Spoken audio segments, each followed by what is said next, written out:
Bienvenidos todes, todas y todos a nuestros encuentros de utopías y sueños. Comienza un nuevo episodio para debatir, repensar y compartir lo que nos pasa como sociedad. Hablemoslo.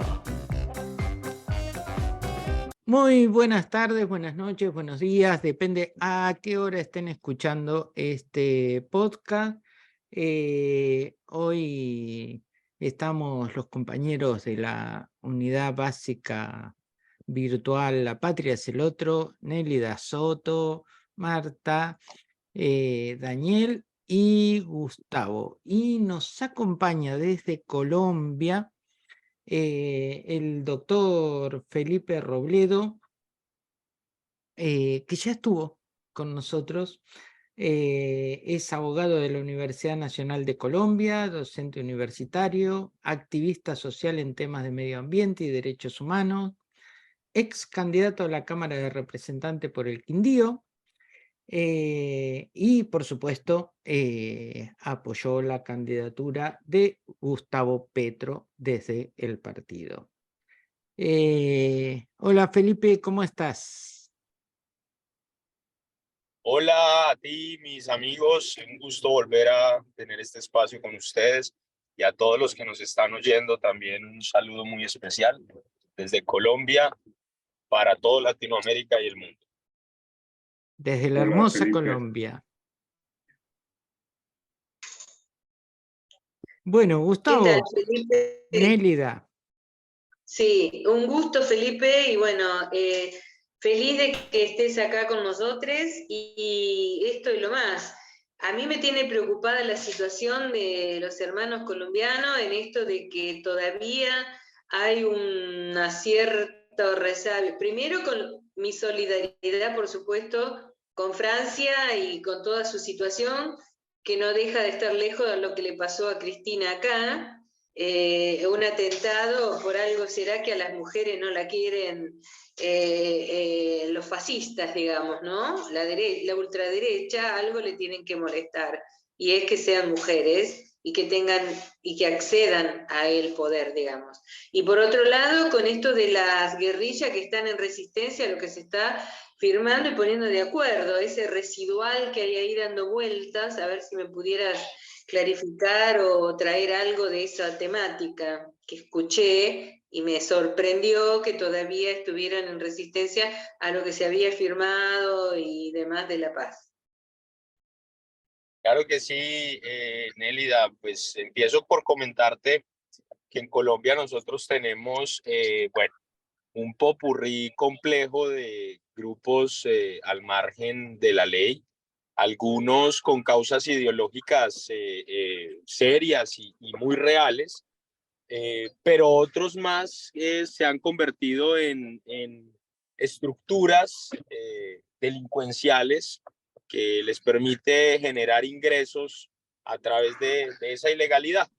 Entonces, teníamos dos guerrillas muy antiguas. Una era las FARC, entra en un proceso de paz con el gobierno de Juan Manuel Santos, que son los famosos acuerdos en La Habana, y de ahí quedó una pequeña disidencia donde varios lugartenientes del secretariado de las FARC no estuvieron de acuerdo con algunos puntos y pues como lo decimos se declararon como disidencia en dicho proceso de paz.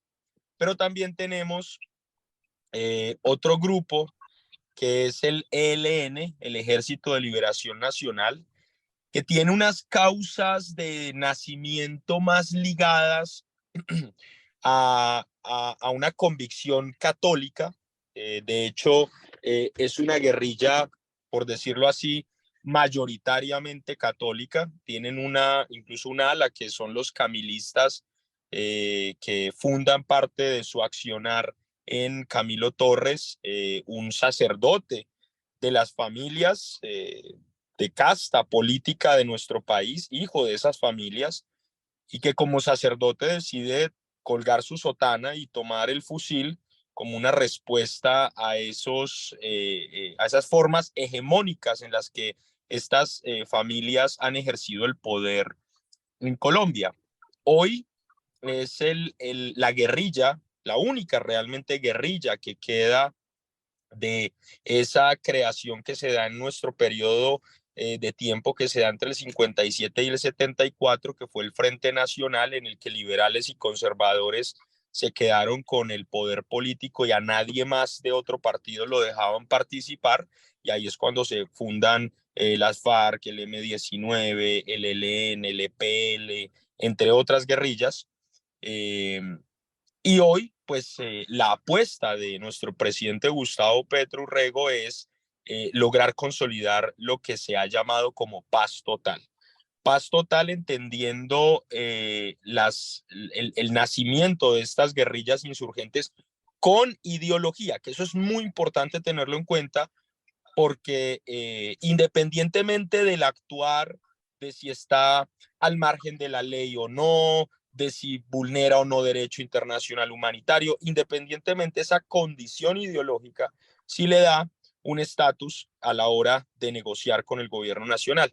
Pero el presidente Petro ha querido ir un poco más allá, entonces ahí también ha metido a bandas y organizaciones criminales que no tienen en principio ideología y que son más estructuras delincuenciales, pero fuertemente armadas, algunas hijas del paramilitarismo, como las autodefensas gaitanistas de Colombia, que son hijas de los paramilitares, se comportan todo como la estructura paramilitar, pero pues obviamente ya no son Autodefensas Unidas de Colombia, sino Autodefensas Gaitanistas de Colombia, con algunos también lugartenientes que no estuvieron de acuerdo en ese proceso de paz. Y hay otras bandas, los cordilleranos, bueno, entre otras estructuras, que lo que pretende el gobierno de Petro es hacer un punto de cierre en el que estas organizaciones, viendo su voluntad de paz, entregan las armas, hacen un sometimiento a la justicia que obviamente no sería el que se le daría si fuera capturado en flagrancia por parte de la fuerza pública. Si hubiese tenido que pagar 20 o 30 o 40 años, pues se va a pagar un menor porcentaje de dicha cárcel o de dicha pena, porque no todas son penas privativas de la libertad, se están buscando formas alternativas de purgar esas penas, pero hay un punto adicional que se ha venido, digamos, es un aprendizaje de nosotros como país, y en dicho aprendizaje se incorporan las comunidades víctimas del conflicto como parte indispensable de esa negociación, que en las anteriores acuerdos no tuvieron la preponderancia que deberían haber tenido, y ha sido uno de los puntos que se ha querido mejorar, mi querida Nelly. Entiendo, Felipe, que escuchábamos la semana pasada, tuvimos la oportunidad de escuchar en el Fuero Internacional de Derechos Humanos a Ernesto Samper, que bueno, me pareció particularmente muy interesante mucho de sus reflexiones. Y él hablaba de estos procesos de paz como algo utópico en cuanto a la dificultad de poder medir en el tiempo cuándo se podía o en qué tiempos se podía lograr realmente esa paz. Ahí lo que me pregunto es, dentro de un proceso que todos tenemos en la Patria Grande, esperanzas de lo que se desarrolla el movimiento popular en Colombia, lo que pasa en el liderazgo de Petro, ¿hasta dónde obstaculizan esos sectores de la guerrilla, donde en algún momento hubo una concepción ideológica acorde a la liberación de los pueblos? ¿En cuánto obstaculiza o no el proceso de desarrollo de la liberación del pueblo colombiano, del proyecto de Samper, esos sectores de guerrilla que alguna vez hubo acuerdos o hubo esa posibilidad de tener cuestiones en común desde lo ideológico político? Qué gran pregunta. Es una pregunta que va directo al corazón cultural del país, porque, hombre, Colombia es un país bien interesante, uno de los países más desiguales del mundo, y además con uno de los índices más altos también, no solamente en desigualdad, sino en analfabetismo, por ejemplo, en acceso a vivienda propia, entre otras, pero es un país que a hoy, si bien logramos elegir a Gustavo Petro con una votación extraordinaria, la más alta que ha tenido un presidente en la historia de Colombia, también es cierto que fue más por la coyuntura que se venía dando en el que, como lo diría el profesor Hernán Villegas, el Uribato es el periodo de tiempo en el que Álvaro Uribe Vélez y sus aliados detentaron el poder político del país, parte más o menos desde el 2002 y termina el año pasado, en el 2022, con el gobierno de Iván Duque. Y es que ellos, en todo caso, han logrado, y me refiero a ellos no solamente al Uribato, sino a la clase política que ha necesitado cualquier gobernante que provenga de esas castas, que ha necesitado como respaldo político para mantenerse en el poder, porque mantenerse en el poder 20 años obedece más que a acciones concretas, porque vuelvo y les digo, es uno de los países de nuevo más desiguales, con índices de violencia intrafamiliar, con índices de desarrollo humano muy bajos, con índices de corrupción muy altos, etcétera, pero aún así se mantenían en el poder. Y hoy cambiamos de gobierno, pero en todo caso hay una población que queda mayoritariamente con un chip o con un código comunicativo, gracias a dos grandes empresas de comunicaciones en Colombia que son RCN y Caracol, y que desde la década del 90 hasta nuestros días se empeñaron en ganar más que la batalla en términos ideológicos, argumentativos o llamémoslo en razones, lo hicieron más desde el nivel comunicativo, logrando generar una gran desinformación y hoy pues ciertamente en el corazón cultural del colombiano promedio se aborrece cualquier forma violenta que trate de legitimar una posición ideológica. De hecho, eso fue algo dificilísimo de enfrentar y aún sigue siendo difícil de enfrentar, por ejemplo, cuando nosotros hicimos la primera línea jurídica en la que defendimos a manifestantes el 28 de abril del 2021, y al día de hoy siguen diciendo algunas personas pues de estos sectores que nosotros lo que somos es cómplices de estos vándalos que quisieron acabar con el país y etcétera y bla, bla, bla, bla, bla. Entonces es muy triste cuando se abren las mesas de diálogo por un presidente que está viendo la paz como una apuesta de construir nación. Hoy Argentina tiene un sinnúmero de razones para constituirse como una gran nación, no importa si estás cercano a los límites con Bolivia, o si eres de La Pampa, o si estás abajo en la Patagonia, no importa. Y esa construcción de ese sentido nación, para bien o para mal, refuerza ciertos elementos que hoy, más que ser de derecha o de izquierda, un argentino promedio te va a defender la educación pública, por regla general, y ojalá gratuita y de alta calidad, y te la va a argumentar. Felipe, la última gobernadora, la gobernadora anterior, Axel Kicillof, la gobernadora de la derecha, Juntos por el Cambio, justamente en cuanto a la educación pública, decía que había demasiado gasto en las universidades y que para qué los pobres querían estudiar. Con lo cual lo que digo es que esta diferencia, esta lucha de clases y este sector dominante de los sectores que vos describías también en Colombia con cierto nivel de perversidad, esos sectores dominantes, No, también tampoco en la Argentina defienden la educación pública, ¿no? Ok, ok. En ese sentido, Samper Felipe decía, lo escuché decir el otro día, hablaba, cuando se debatía en cuanto a qué es estas democracias en las que vivimos, él hablaba de una dictadura social, donde son aparentes democracias, decía Samper, pero dominadas desde un lugar dictatorial por las clases dominantes. Desde luego, así es. Y de hecho, a hoy, por ejemplo, se puede decir que gran parte del negocio o del lucro que han tenido estas familias ha provenido del conflicto armado.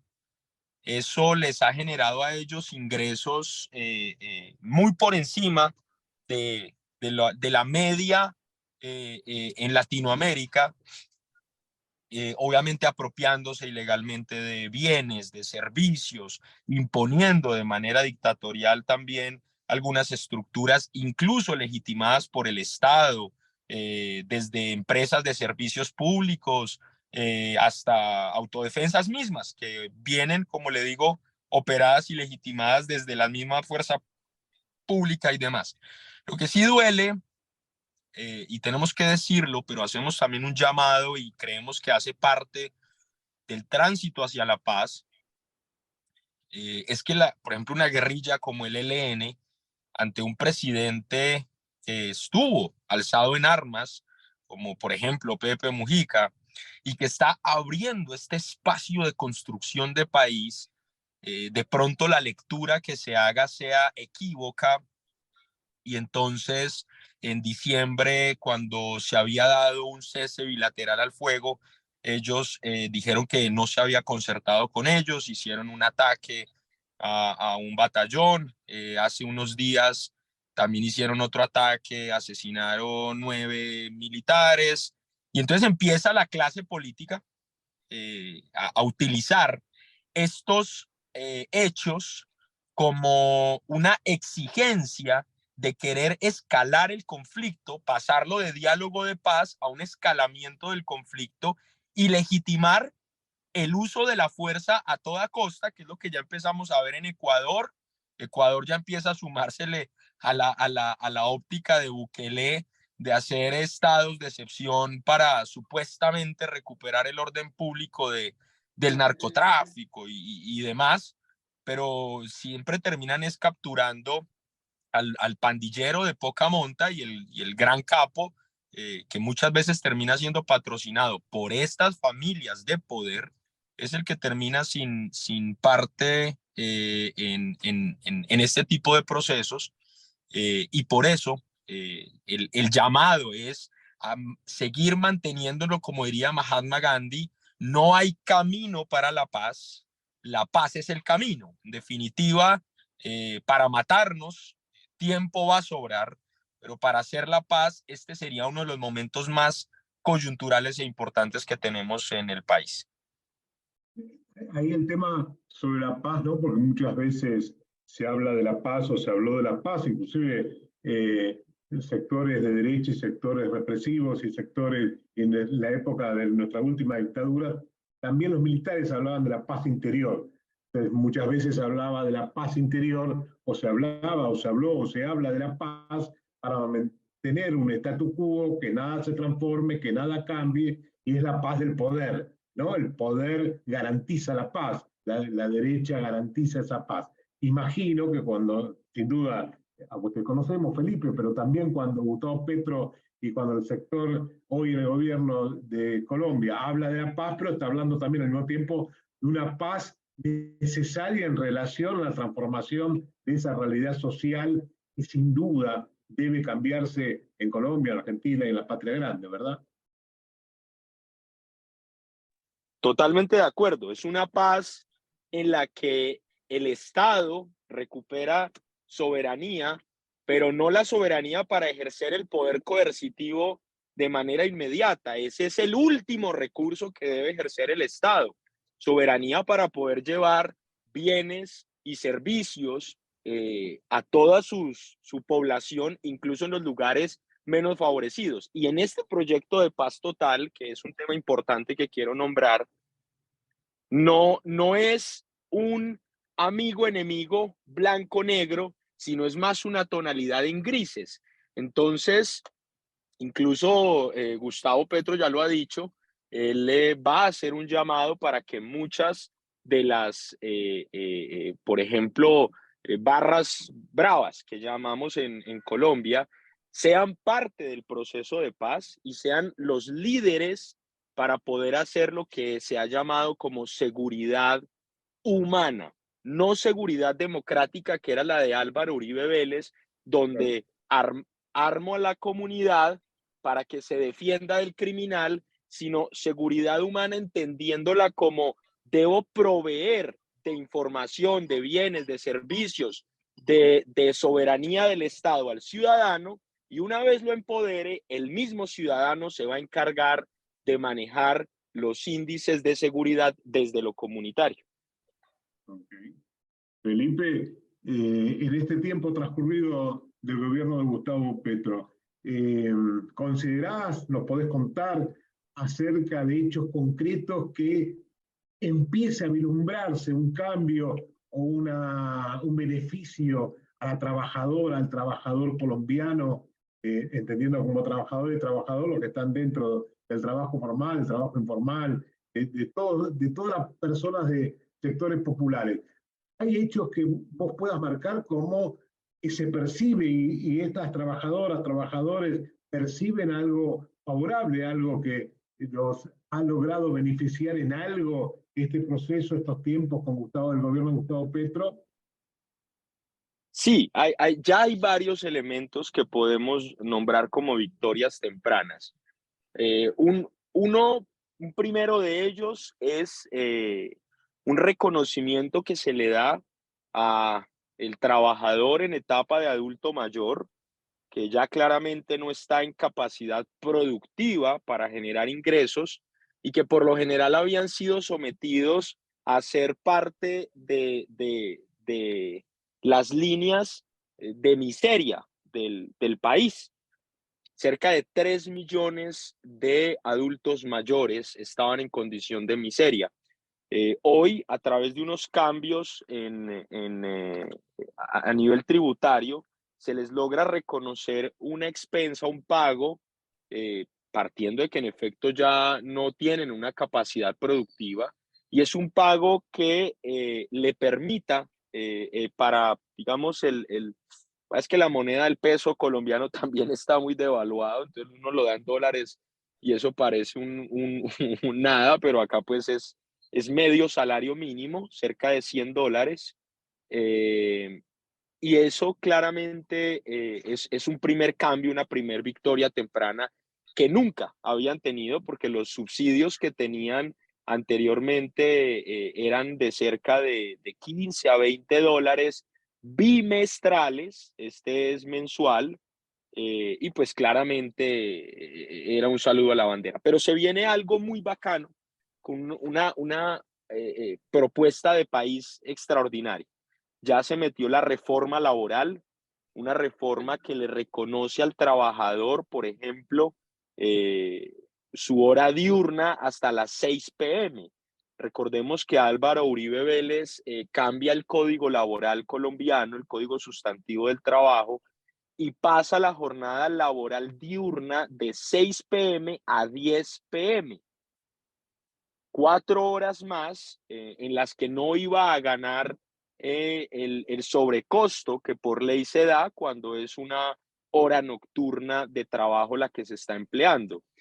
Adicional a eso, se cambia la forma de contratación, que en Colombia teníamos una figura que es el contrato de prestación de servicios, en el que el mismo trabajador queda encargado de pagar su salud, su pensión, sus riesgos laborales, y ahora el cambio es a tener que hacer mayoritariamente contratos de trabajo, no de prestación de servicios, y estos contratos de trabajo vienen con el reconocimiento de primas, de vacaciones, de cesantías, más el reconocimiento, por ejemplo, en este caso de la respectiva seguridad social. Y empezando a dar Medidas ejemplo, peronistas, en definitiva, Felipe.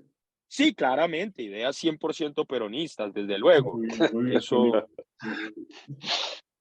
Eh, Felipe, digo, pensando en esto que estás comentando y seguramente algunas cosas más que de beneficios a la sociedad, y que creo que todos los miramos a Colombia como uno de los emergentes y más interesantes proyectos que se están llevando a cabo, ¿no? Esto me parece.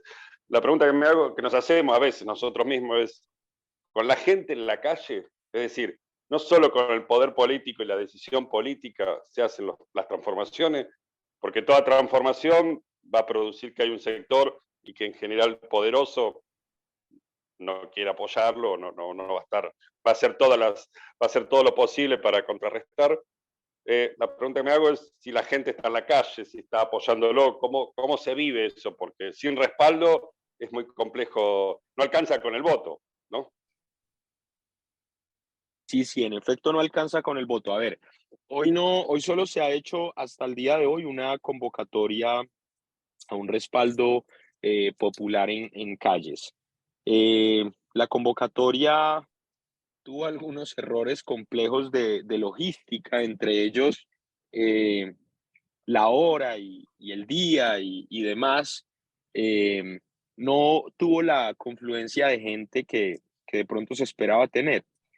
Hoy yo veo el país muy expectante, no lo veo en la posición de romper las ideas y el trabajo que ha construido Gustavo Petro. Pero sí lo veo más bien expectante, sin hacer juicios de valor a priori. Es un país que de cierta manera sí ha aprendido que ha sido desinformado y manipulado en otras ocasiones por los medios de comunicación y hoy digamos que no se están prestando mucho a ese juego.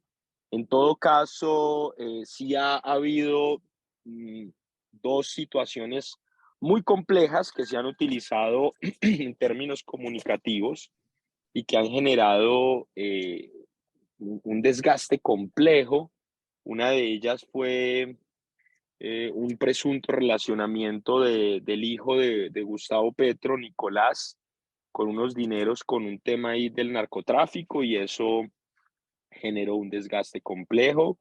Desde luego nada involucra al presidente, no hay absolutamente nada, pero usted sabe cómo comunicativamente ellos utilizan este tipo de embrollos para hacer ver lo que no hay.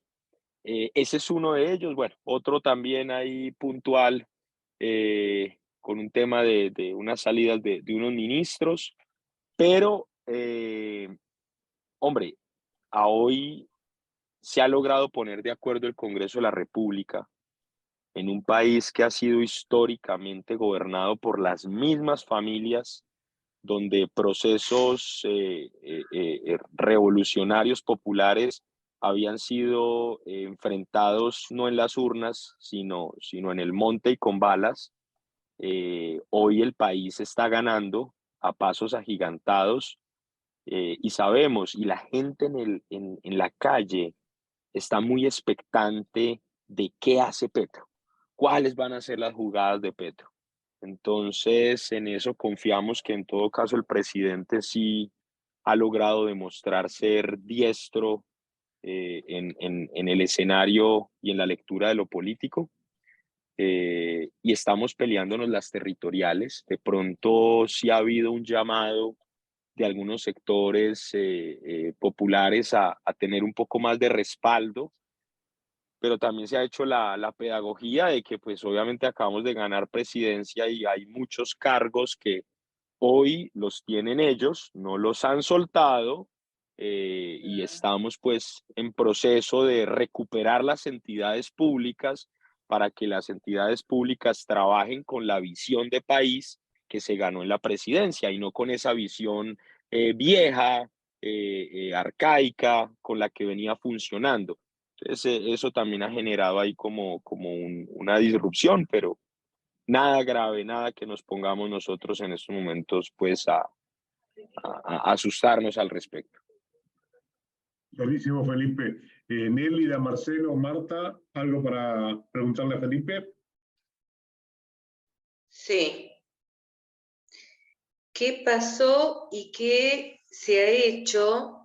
Porque ya que sos militante de derechos humanos y demás, con toda esa gran cantidad de muertes que se han dado previo a la asunción de Gustavo, que era prácticamente semanalmente uno o dos que iban siendo fusilados en cualquier lado, en su casa, en la calle, en la vereda y demás, y si se ha podido llegar a algo o al menos iniciar algo al respecto de esas muertes. Tremenda, tremenda esa pregunta. Mira, tristemente la justicia colombiana o la justicia, más que la justicia, vamos a hablar, la estructura del Estado en Colombia, no sé cómo funciona en Argentina, pero en la estructura del Estado colombiano, la fiscalía hace parte de la rama judicial. Entonces ellos tienen unas funciones que en otros países no suelen tener. Por ejemplo, en Colombia, un fiscal puede legalizar un control de captura. Hoy, la fiscalía teniendo sus propios términos, no ha llevado a cabo muchas de... Se nos fue Felipe, Se cortó. Se Sí. cortó la comunicación con Felipe desde Colombia. Nélida, ¿algún comentario sobre hasta acá te iba contestando Felipe? No, sí, que justamente no son dos personas las que han muerto, y esto es lo que quiero saber, si se hizo algo en virtud de su militancia en derechos humanos y todo esto, Okay. y Sí, como sí. abogado que es. Ok, ahí volvió Felipe. Y volvió. Qué pena. Bueno, ya vamos. Ahí ya me oyen. Sí, Sí, sí, sí, perfecto. Ahora volviste. perfecto. Hoy, qué pena.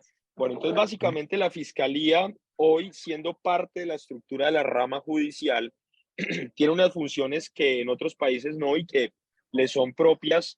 Y en ese orden de ideas, hoy la fiscalía, que venía siendo manejada, por ejemplo, el fiscal general de la Nación, el señor Barbosa, viene del partido Cambio Radical, que es el que manejaba Germán Vargas Lleras, parte de los Lleras que han sido presidentes y demás.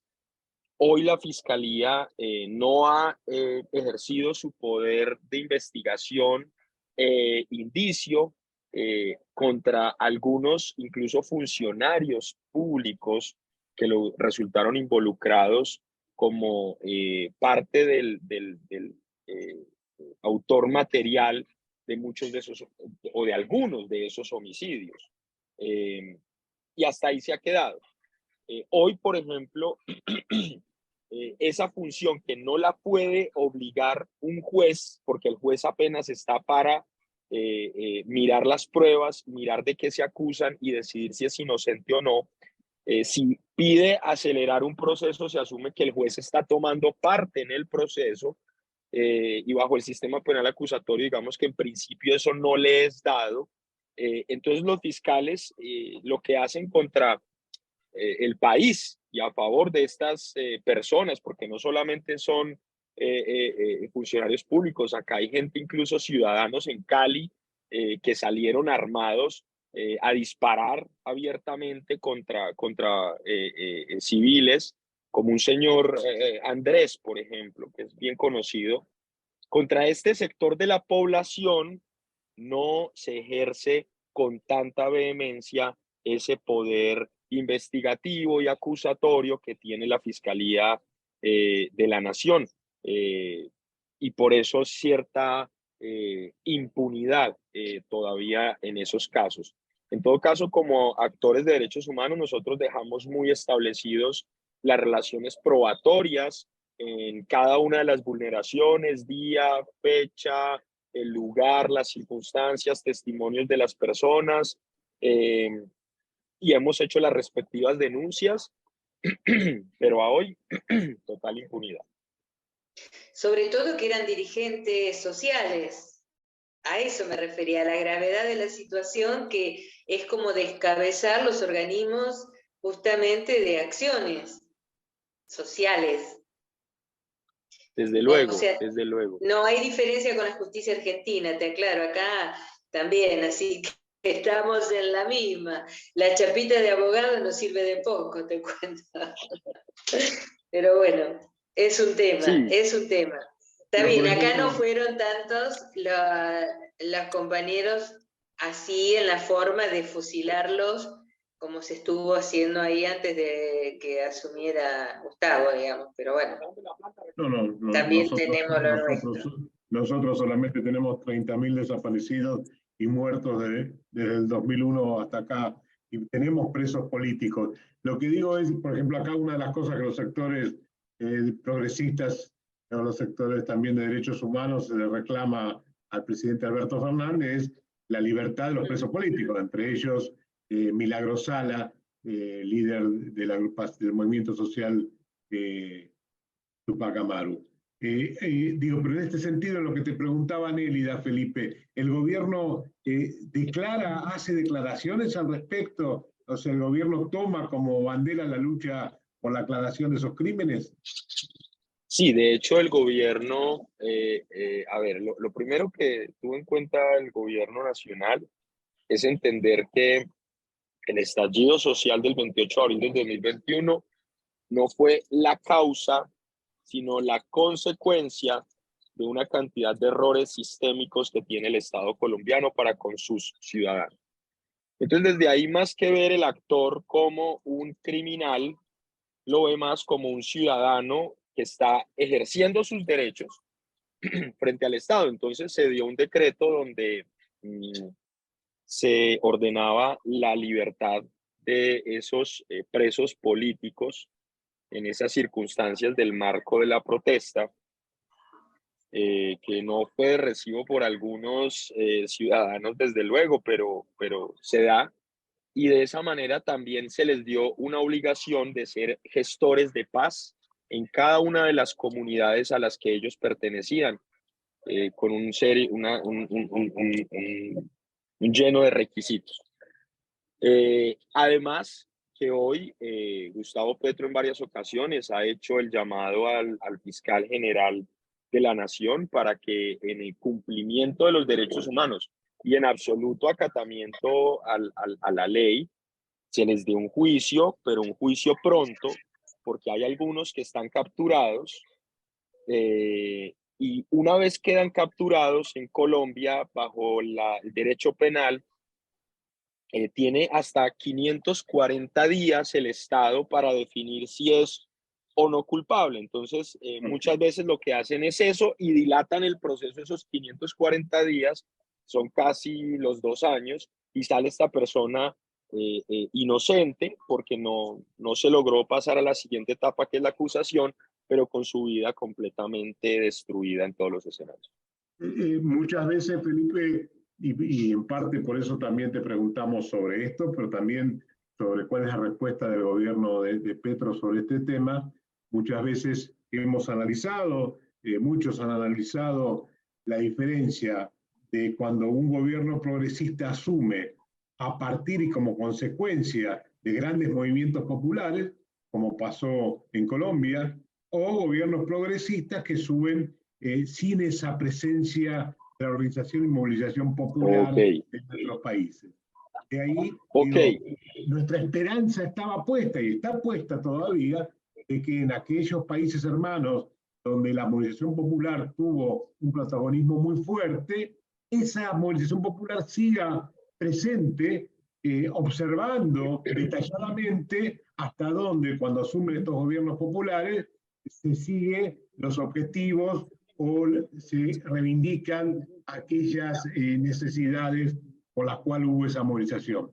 Pasó en Chile y después vemos con cierto nivel de frustración en los no avances, pasó, pero y nuestra esperanza está puesta, que en el gobierno colombiano sí ha habido más avances. ¿Cómo ves eso? Sí, yo lo que veo es que el presidente Petro está esperando a que le aprueben el Plan Nacional de Desarrollo en su totalidad, que quede en vigencia, eso es ahorita en junio, y desde ahí empezar a implementar. Fíjese, y es algo que usted, Gustavo, muy acuciosamente plantea. Claro, cuando el gobierno progresista viene de esos movimientos populares, tiene que haber una correlación entre, porque finalmente el nivel de fuerza no es solamente de abajo hacia arriba, sino también de arriba hacia abajo, perdón, sino también de abajo hacia arriba. Y usted se fija y el mayor presupuesto que se le va a destinar en toda la historia del país a la construcción del trabajo social comunitario es este. Seguridad humana se gasta más o menos solamente casi el 50% del presupuesto en el Plan Nacional de Desarrollo y es donde más se van a invertir esos recursos. Entonces, desde ahí yo veo que las luchas populares han estado dando un compás de acompañamiento y de expectativa a ese Plan Nacional de Desarrollo, ayudándolo a construir desde unas mesas de trabajo participativas y demás, esperando a que entre en vigencia y entrar a desarrollarlo con toda la fuerza. Porque también sabemos que no cumplirle a un mandato popular, pues finalmente será esa fuerza popular la que termine exigiendo lo que se ganó en las urnas, va de nuevo a exigirlo también en las calles. Entonces también es un compromiso de paz y de construcción. Y no lo había visto desde ese punto de vista, pero ya que lo nombra, por eso le cuento ese punto a favor del Plan Nacional de Desarrollo que es histórico. Clarísimo, Felipe. Vos sabés, por supuesto, y todos sabemos de la importancia y la necesidad que hay que, mirando a la patria grande, el poder entender que la salida que hay para la liberación de nuestros pueblos es que los gobiernos progresistas en nuestra región puedan articularse, como en un momento en nuestra historia reciente se pudo hacer, con parte de esos gobiernos progresistas. ¿Cómo ves la actualidad hoy de esa posibilidad de unión y de fuerza de los gobiernos progresistas de la región, con el Lula que acaba de ganar, con AMLO en los diferentes países? ¿Cómo ves? Mire, como nunca Latinoamérica está en el momento coyuntural e histórico para lograr ese gran paso. Llamémoslo los países más fuertes económica y sistémica estructuralmente de Latinoamérica hoy tienen visiones claramente progresistas. Y hablamos de Brasil, que está dentro de los BRICS, Brasil, Rusia, India, Corea del Sur, potencias emergentes. Hablamos de México con AMLO, por Dios, que nada más y nada menos que los actos políticos que ha hecho incluso con Joe Biden, en los que también muestra la fuerza latinoamericana y de reivindicaciones ante incluso la Iglesia Católica. México como una de las grandes economías de esa Latinoamérica, desde el Río Bravo hasta Patagonia, Argentina, Chile, y bajo esa prerrogativa, Perú lo ganó en las urnas y lo nombro mucho. Ustedes saben que soy alguien que también quiero mucho a la patria de Perú. Perú ganó en las urnas un gobierno progresista que hoy está siendo usurpado programáticamente. Bolivia, y entonces hoy más que nunca empezamos a ver un Congreso colombiano que viaja a Argentina hace 2 semanas a este Congreso latinoamericano que se había dado, y empezamos a ver congresistas que empiezan a hablar de reactivar Mercosur, por ejemplo. Y empiezan también a hablar de otras figuras. Tenemos un grande como el viejo Pepe Mujica, que viene hablando mucho con todos estos gobiernos. Yo a él lo veo como un 10, pasando la pelota y ayudándolos a que ellos entiendan también el momento histórico en el que están. Y creo que desde ahí, esas jefaturas del Estado van a tomar decisiones no se nos haga nada raro. Brasil, Argentina ya están hablando de sacar una moneda que les permita hacer transacciones económicas en común. Y esto empiezan a ser medidas de avance muy importantes. Y acá hago un hincapié, y es algo en lo que tenemos que hacer mucha fuerza. Tenemos que hacer fuerza en recabar la historia latinoamericana. Digamos que el mexicano conoce muy bien su historia mexicana, pero no entiende cómo nos articulamos, a pesar de que sabe que somos una sola nación, pero no entiende cómo articularse con una Argentina, por ejemplo. Y desde ahí tenemos... Felipe, Sí. Sí, nada, te interrumpo porque, digo, siempre nos preguntamos, cuando hablamos de esta patria grande, y la hiciste es una gran descripción, me quedan un par de países, por lo menos siempre, ¿por qué dejamos a Venezuela fuera? Digo, Oiga, hay que incluirlo, digamos. sí. Teniendo en cuenta, Felipe, que la arepa colombiana es mucho más rica que la arepa venezolana. Pero ¿por qué, tomando lo que dice Daniel, por qué no nombrás? Pero para entenderlo, Felipe, Sí, para sí, entenderlo, no como chicana política. ¿Por qué no, no? no. Bueno, ¿por qué no pero ya mencionás hubo un a Maduro? acercamiento en el puente, compas. Ya ahí. No, No, un gran más allá, acercamiento. perdón, pero este tema, como notará Felipe, nos pone un poco ansiosos y hablamos todos juntos. Lo que digo es, Felipe, conocemos y vos lo has transmitido claramente en el programa que estuvimos juntos y que tuviste, que tuvimos el honor de poder compartir con vos y tuviste la buena onda de estar con nosotros. Sí, ahí nos empezaste a contar sobre el acercamiento que empezaba a haber desde el gobierno de Petro al gobierno bolivariano, creo yo, de Nicolás Maduro. Ahora, se sigue omitiendo, y eso no solamente pasa en esta charla con vos, sino también pasa acá con los sectores progresistas en Argentina, que parecería que no existe Maduro o que hay temor a nombrarlo.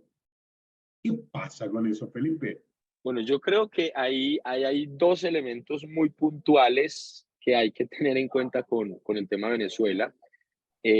Uno es definitivamente Venezuela no logró hacer un empalme económico que le permitiera mantener una economía pujante cuando el precio del crudo estaba relativamente alto, y eso lleva a que una hiperinflación, digamos que la había vivido Argentina en los peores momentos, y algunos cuestionamientos muy fuertes que se habían dado desde algunos sectores, incluso de pronto también de derechos humanos, pero finalmente ese sería un primer punto, y finalmente creo que el segundo punto es Maduro logra mantener la jefatura del Estado con mucha coherencia al proyecto político, y eso hay que tenerlo muy en cuenta, pero sí ha faltado el manejo de las relaciones internacionales que sí tenía Hugo Chávez. Y Hugo Chávez, en su visión latinoamericana y de Estado, logró incluso metérsele a la soberanía norteamericana, proveyendo de bienes y de servicios como calefacciones en el Bronx de Nueva York, lo que el Estado norteamericano no hacía con sus propios ciudadanos. Entonces creo que ha sido esa dupla que de pronto lleva a no quererlo nombrar, es muy cierto, y en eso hago un mea culpa. No es la posición, desde luego, del gobierno nacional. Por el contrario, Gustavo Petro abre relaciones de nuevo internacionales con Venezuela en el puente de Cúcuta. Además, abre los vuelos internacionales que había cerrado la aeronáutica civil, vuelos directos a Venezuela. A hoy ya se ha reunido 3 veces con el presidente Nicolás Maduro en menos de un año, y entendemos, ya haciendo un análisis puntual también, entendemos la necesidad de trabajar directamente con Venezuela, porque Gustavo, Venezuela ha sido históricamente el segundo aliado más importante de Colombia y compartimos una frontera de más de 2.200 kilómetros.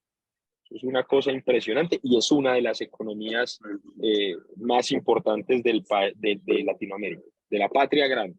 Una cosa que sí, que no quisiera pasarlo por alto, es que dijo Felipe que había cuestionamientos de organismos de derechos humanos en Venezuela. El organismo de derechos humanos que cuestionó a Venezuela fue el de Bachelet, que fue presidenta, llegó a presidenta de Chile, supuestamente progresista, y reprimió brutalmente al pueblo mapuche. Ella fue la encargada de decir que en Venezuela no se respetaban los derechos humanos. A mí me quedan dudas, muchas dudas. Quedan muchas dudas y también, Felipe, esto también lo conocemos y vos, por supuesto, también lo conocés. En cuanto, sumado a lo que dice Marcelo sobre el tema de derechos humanos, cuál fue el tratamiento de la mano, yo creo, en definitiva, de Estados Unidos sobre esa sentencia de Bachelet. Por otro lado, todo el bloqueo económico que ha sufrido el gobierno Maduro, y en ese, no solo bloqueo económico, sino robo de posesiones económicas de Venezuela en el exterior. Con lo cual digo, nada más, por ahí los sectores de izquierda, los sectores progresistas, los peronistas, en Argentina también tenemos que a veces pensar hasta dónde nos atraviesa lo que el sistema, la dictadura social que decía el expresidente colombiano, cómo nos atraviesa nuestra subjetividad, y me sigo preguntando, y que por lo menos pongamos en duda, ¿por qué no lo nombramos a Maduro cuando hablamos de la lucha y la unidad latinoamericana? Y agrego más, un inimputable maltrecho como Almagro, secretario de la OEA, nada más ni nada menos, que se ha encargado de demonizar a lo que ha sido la resistencia de Venezuela y el pueblo venezolano, que me parece que es cualitativo en cuanto a esta visión de Occidente y los derechos humanos que decimos defender cuando no defendemos los de casa, que permitimos que nos extorsione el Fondo Monetario Internacional, que nos roben, que nos hagan todo el extractivismo y que nos contaminen el ambiente, que es otra cosa que tiene Colombia, con lo cual pueblos originarios ahí están luchando por la preservación de sus ríos internos y demás. ¿Qué hay de esto, Felipe? Desde luego, hoy como nunca hay una estrategia de trabajo directamente con la comunidad que no se había tenido antes en el país. Un acatamiento a sentencias de la Corte Constitucional y a todo un marco que se había desarrollado en lo legislativo, pero no se estaba ejecutando en el ejecutivo. Desde ahí, la protección total pues, a derechos humanos y demás. De hecho, les cuento un caso particular en el Quindío, que es el departamento donde nosotros vivimos, que es el más pequeño del continente del país. Estamos en contra de las pequeñas centrales hidroeléctricas. Y ese ha sido un proyecto bandera del gobierno nacional, pero ya se están haciendo los diálogos para buscar formas alternativas en aras de respetar esa libre autodeterminación de los pueblos y esa dignidad comunitaria y territorial que obedece a esa democracia participativa. Ahora, frente al tema puntualmente de derechos humanos respecto de otros países, el primero en defender el gobierno Maduro ha sido Gustavo Petro. Y eso es importante. Y aparte, rápidamente, Felipe, como sabemos, ha comenzado con relaciones. Yo más allá de Gustavo Petro, me lo pregunto más desde nosotros, que me da culpa, la Gustavo. realidad y aparece excluido. O sea, me llama la atención la omisión que hacemos muchas veces de eso. Felipe, de mi parte, la última pregunta. ¿Cómo ves, cómo estás viendo desde allá a la Argentina y el proceso argentino desde el punto de vista de, que estamos en un año electoral. ¿Cómo ves a Argentina hoy políticamente en cuanto a la concepción de un gobierno popular, de un gobierno nacional popular, de la lucha por la liberación de la patria grande? Bueno, un poco, digamos, sentido en cuanto a la jugada que hacen en contra de Cristina para, de nuevo, comunicativamente torpedear procesos que tienen mucho para mostrar. Muy, muy expectante porque, Dios mío, Argentina es uno de los países más importantes en esta apuesta. No por nada Argentina hace más de 100 años, poquito, alrededor de 100 años, era el país más rico del mundo. Y para Colombia es indispensable esa relación con Argentina, porque Argentina además es la que moviliza todo el cono sur en cuanto a diplomacia internacional, economía, entre otras. Preocupa Okay. porque en Colombia ya tenemos ejemplo de cómo ellos logran manejar comunicativamente las campañas y a través del miedo y la desinformación obtienen victorias grandes. Sí, ves, Felipe, en Cristina una líder de esos procesos revolucionarios de la región.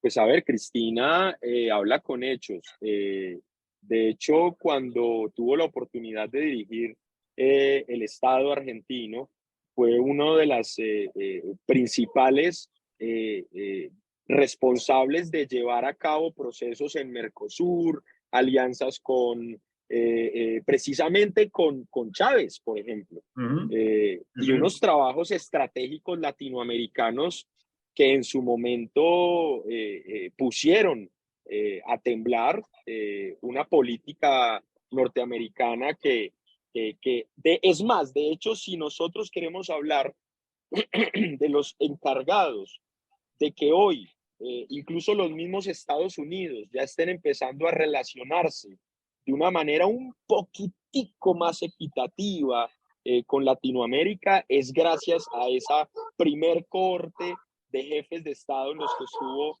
Cristina, en los que estuvo Hugo Chávez y en Ecuador Rafael Rafael Correa, Lula. Sí, lo nombró Felipe. Marcelo, bueno, de mi parte creo que una vez más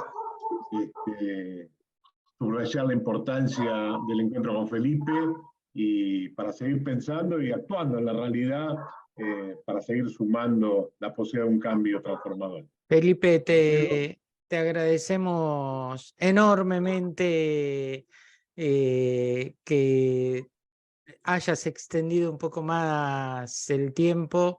Habíamos pactado 45 minutos y llevamos 1 hora hablando, pero nada, vale la pena. Todo esto que nos contás de Colombia, porque nos ilusiona también. Yo por mi parte espero que en octubre, que son las elecciones en Argentina, la candidata a presidenta sea Cristina Fernández de Kirchner y que el 10 de diciembre del 2023 esté asumiendo su tercera presidencia.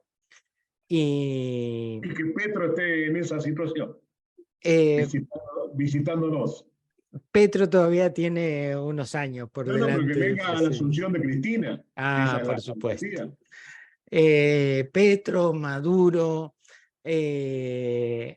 AMLO no, porque no viaja en avión, no sale del país, pero por lo menos que mande al canciller.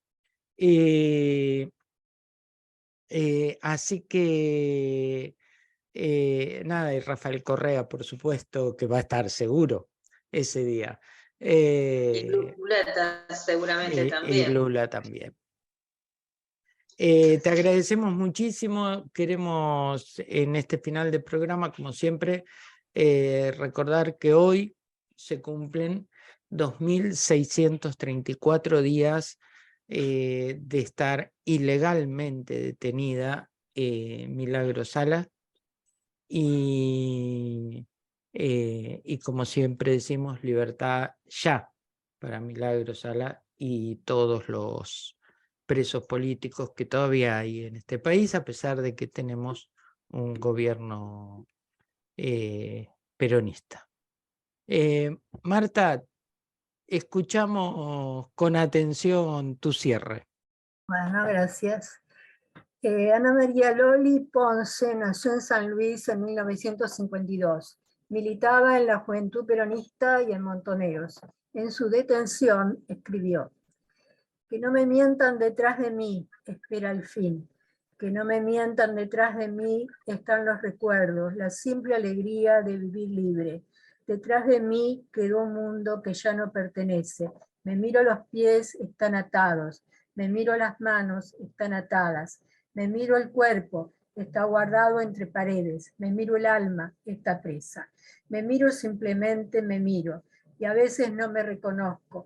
Entonces vuelvo a mirarme los pies y están atados. Las manos y están atadas. El cuerpo y está preso. Pero el alma, ay, el alma, no puede quedarse así. La dejo ir, correr, buscar lo que aún queda de mí misma. Y entonces río, porque aún puedo sentirme viva. Estos versos, la sobreviviente Graciela D'Aleo logró sacar del centro clandestino ESMA. Luego se reeditaron en la presidencia de Cristina Kirchner, en la colección Memoria en Movimiento, Voces, Imágenes y Testimonios. Viva la patria grande, gracias de nuevo a todos los compañeros, a Gustavo, a Nélida, a Gabriel que se sumó, a Daniel, a Marta y a Felipe. Siempre un placer tenerte acá, Felipe. Y que se siga armando la patria grande. Gracias, Felipe. Que la logremos. La Viayala. Vamos con toda. Nos con la volvemos a Viayala encontrar. hasta el... Nos A volvemos a Marcelo, encontrar. a Nélida y a Gustavo, a Daniel, a Marta y a Gabriel también, muchísimas gracias. Para mí es un honor. Les cuento que vamos para la alcaldía del municipio, la capital del departamento, como del estado en el que vivimos, y vamos con un proyecto a desarrollar eso de la nación, desarrollarlo puntualmente en el territorio. Estoy pendiente de un viaje que tengo, yo el le avisé a Daniel a Argentina, así que les avisaré para que nos podamos tomar un vinito o un buen mate. Por supuesto que sí. Te Las dos esperamos. cosas, Choripán. dice. Un vinito con un choripán, compa. Gracias, Felipe. Gracias, compañero. Gracias. Gracias.